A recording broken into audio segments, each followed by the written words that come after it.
Matrix, not a name that will mean anything to you just yet, but all will become apparent soon enough. I'm here at the Glebe Complex to meet the man behind it all, Richard Teale.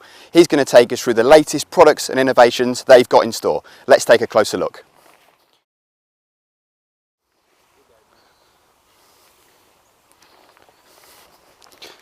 Hi Ricky. Hi Alex. Great to see you. Now, I'm a lover of fresh thinking and new ideas when it comes to fishing tackle. And it seems that we are surrounded in the very thing. So, Matrix, what is it and who's it for? Matrix is basically a brand primarily aimed at the angler that fishes competitions, be a club angler or an angler that follows that sort of style of fishing. You know, a match fishing style really, and he's primarily a match fishing brand, and that's who most of the product or all of the product's going to be aimed at really. Okay. And that's. So talk me through the colour. You've got quite a striking black and blue here. What's that all about? It's just you know, when you associate, you look at match fishing, and that's the sort of colour that most people sort of identify with somebody that follows that that does that sort of fishing, you know. Yeah. So I just thought, well, let's, it'll come in a minute. This one's giving you a bit of a tug of war, isn't it? When we did the logos and everything like that, we made it a nice blue colour and black, obviously, because both colours go together. So yeah. Yeah, sure. Quite distinctive, really. Now, what's this? What have you called this one on? Or do you want to come back to that? I'll come back to that in a minute. All right, well, there's so much to cover. How about we start with the seat box? Yeah. Talk me through what you sat on. Basically, what I'm sat on here is the first Matrix seat box. It's a few bits of innovation on it, as you can possibly see. If you look at all the legs down there, we've tried making everything as snag-free as possible. You'll have had it, I've had it, if it's windy or anything like that. You get a collection of nuts, bolts and screws, and you get everything, your line gets caught in it. So I've tried to make it so that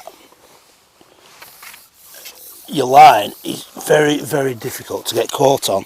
Cool. Anything. That's a bruiser. Yeah, it's not a bad fish, is it?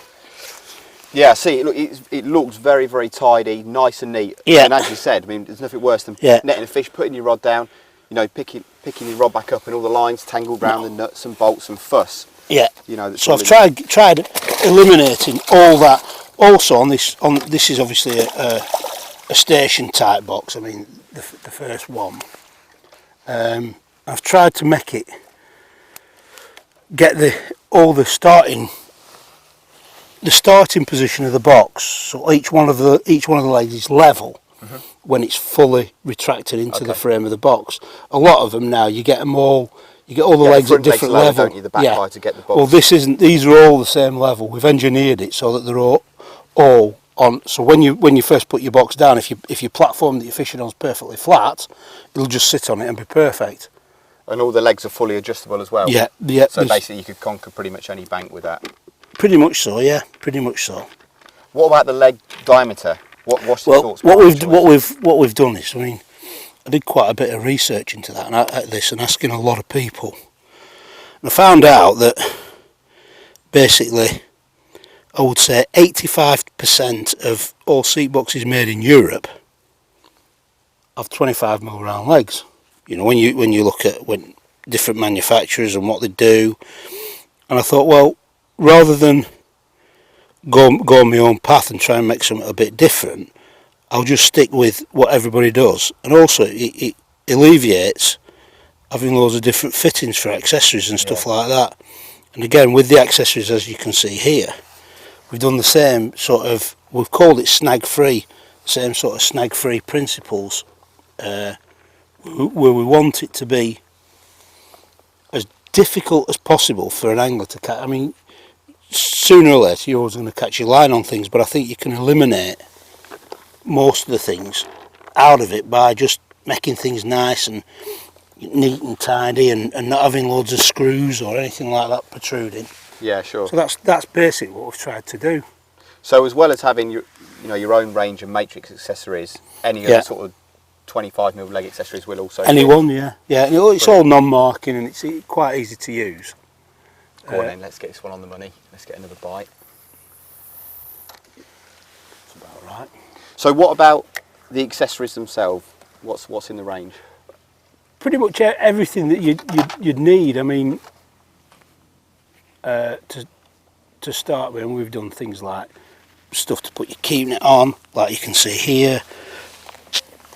Yeah, little short attachments. Then you've got this one here that I'm using. This what we call a protector bar that we're using. Sorry, Rick. What's the rippled piece on there? Is that a quick release function or? No, what it is it just gives you enough to turn, so you keep your accessories nice and square every time. Oh, brilliant. You can turn that, and it just gives something to grip on if your hands are wet or slimy or whatever. So it just keeps out all your fittings and all your fixtures level and easy to use. So this is your side tray. It looks a little bit different.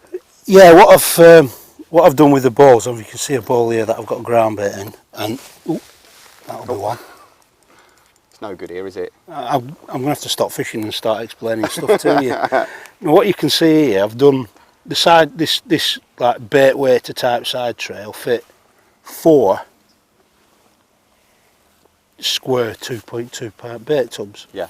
You know, so if it's, and it's also got a lid on it, and if it's raining or anything like that, you can just flick the lid over and straight over the top. Yeah, you can protect whatever's going on. And what about the EVA? Well, the EVA, I've done it in EVA. Most of that before have all been done with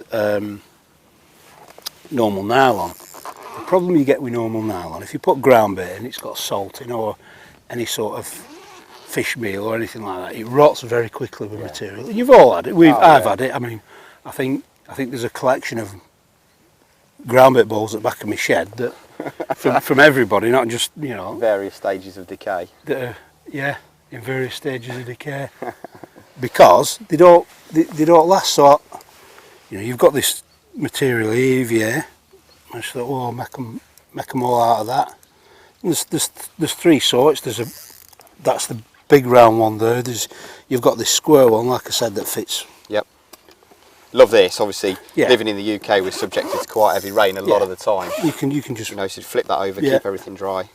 And then there's a smaller round one that's at the back of me somewhere, I think. So yeah, it's pretty unique. And then you've got, like I say, things like feeder arms and all that will all come separately later, and some more obviously side trays and stuff like that. Right, now while I love the sound of all this, I want to know what that is on the end there. Are you going to show me? I'm going to show you now, yeah. Just let me unhook this fish and put it away, and we can see what it is.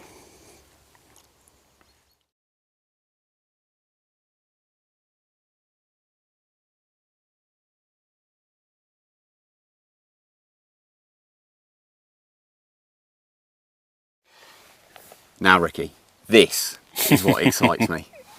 What have we got here?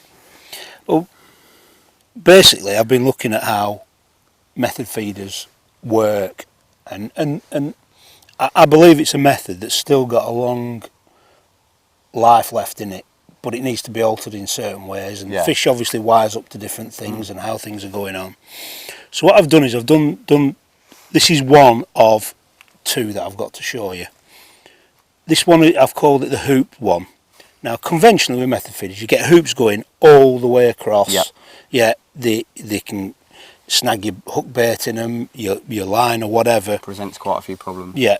So what I've done here is I've just made the hoops around the side. Yeah, I like that. So you can put a big hook bait in the middle, and you've got enough positions here so that the bait can key to it. Yeah. Now, this one's particularly good if you're having to cast a long way, or if you're in deeper water where you just want your bait to hold on that little bit more. Yep. While you're casting heavily, or like I say, just going through that little bit deeper water. Now the other one that I've got is here. So it looks very similar. It's the same shape. Yep. It works in the same sort of principle. You've still got this hole in the top and the tail rubber on here, which we'll get to in a minute. So if you look at that, this one's got no hoops on. Yeah, I noticed that, yeah. Now, what I've done on the sides is I've put some holes in the side, so there's still enough to key your bait to, because you need that. And obviously with that hole there, you've just got enough to hold it together. So you've got holes in the side to key it to, and you've got a big flat area. Now, but there's nothing at all. There's nothing at all for your hook bait to catch on. Yeah. Now, again, I'll just show you on this one.